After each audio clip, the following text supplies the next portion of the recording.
जी नाज़रीन, अभी आपने SIU पुलिस की कार्रवाई देखी और मुमताज़ बेगम नामी ये खातून जो है ये पुलिस की गिरफ्त में आई है, जो कि ये कह रही थी कि जी ये अमल करती हैं, जिन्नात के ज़रिए बच्चों की तस्वीरें मंगाती हैं। थोड़ी सी पहले मैं इनसे बात करने से पहले आयु साहब से ही बात करूँगा। आयु साहब, जिन्नात के ज़रिए घूमे हुए बंदे की तस्वीर इनके मोबाइल में आ जाती है? बिल्कुल जरा ऐसा ही हुआ है। और जिन्नात जो है वो व्हाट्सअप भी यूज़ करते हैं। जिन्नात व्हाट्सअप जी जी जी खातून है। क्या नाम है भाई तुम्हारा? मेरा नाम मुमताज़ बेगम। मुमताज़ बेगम है। ये बताओ कब से काम कर रही हो, अमल पीर फकीरी के काम कब से कर रही हो? मुझे 15 साल हो गए। 15 साल हो गए।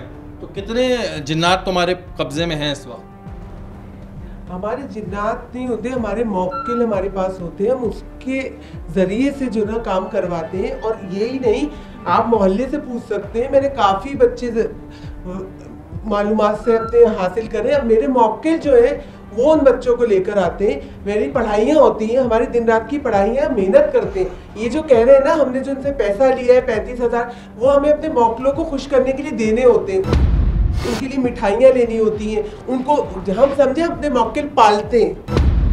मौक्किल पालते हो जी।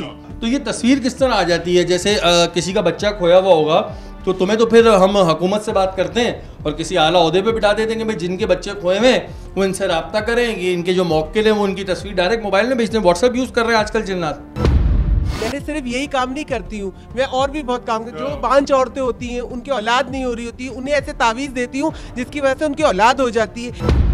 हमें तो सदारती अवार्ड दिलवा देना चाहिए इस काम पे, तो है ना, इस पे तो सदारती अवार्ड। इनके पास जो मौक्किल है ना वो डिजिटल मौक्किल है, डिजिटल मौक्किल हैं जी, वो मोबाइल पे तस्वीरें भेजते हैं। अच्छा, अब ज़रा एक बात बताओ, जो तुमने इतनी बड़ी एक तकरीर सुना दी है और ज़ाहिर है पूरी कौम की आंखों में इस वक्त आंसू हैं, हर बंदा जो है इस वक्त परेशान है, ये बताओ ये जो बंदा था जिसके पास बच्चा था उससे तुम्हारा क्या रिश्ता है? वो मेरा बेटा है और बहू। बेटा है और बहू है। तो तुम्हें नहीं पता तुम्हारे बेटे और बहू के पास किसी का बच्चा पड़ा हुआ है? मुझे अभी पता चला है, मैंने अपने मौक्किलों से पता करवाया है। मौक्किल ने बताया?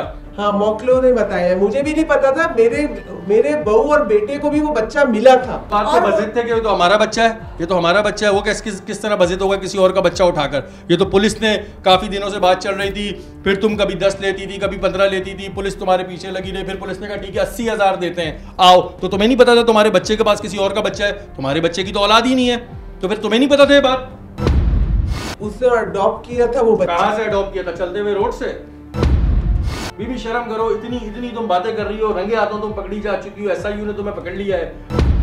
हमने कोई नुकसान पहुंचाया या उसके साथ कुछ गलत किया बच्चे के साथ? हम बेच भी सकते थे, हमारा कोई ऐसा वो ही नहीं था। जब मैं कह रही हूँ उसकी औलाद नहीं थी इसलिए उसने वो बच्चा अडॉप्ट किया था, वरना हम कुछ और भी तो कर सकते थे बच्चे के साथ। तुम कौन से अमलियात के जरिए बच्चे ढूंढ रही थी जब तुम लोगों ने अडॉप्ट किया हुआ था? मैं बहुत से लोगों का, मैंने कहा आप मोहल्ले में जाके पता करें ना। मोहल्ले से तुम्हारी रिपोर्ट आ गई है क्या? मोहल्ले से रिपोर्ट आ गई है SIU साहब? हाँ बिल्कुल जी, इनकी वही रिपोर्ट है, इसी तरह इनका गुजर बसर हो रहा है। हाँ। और बस थोड़ा बहुत सच झूठ इस तरह मिला के कुछ बातें मोहल्लेदारी के हवाले से इनको मालूम हो जाती हैं पहले ही, जैसे ख़वातीन आपस में डिस्कशन करती हैं। फिर इसी तरह एक इनके पास खातून है, उनको भेज के उसके घर पे उसको अपनी तरफ बुलाना कि भाई वो बड़ी पहुंची हुई चीज़ें, आप आ जाएँ, ये मसला हल करेंगे। अब आधी बातें कुछ उसको उनके घर की फैमिली की पता होती हैं।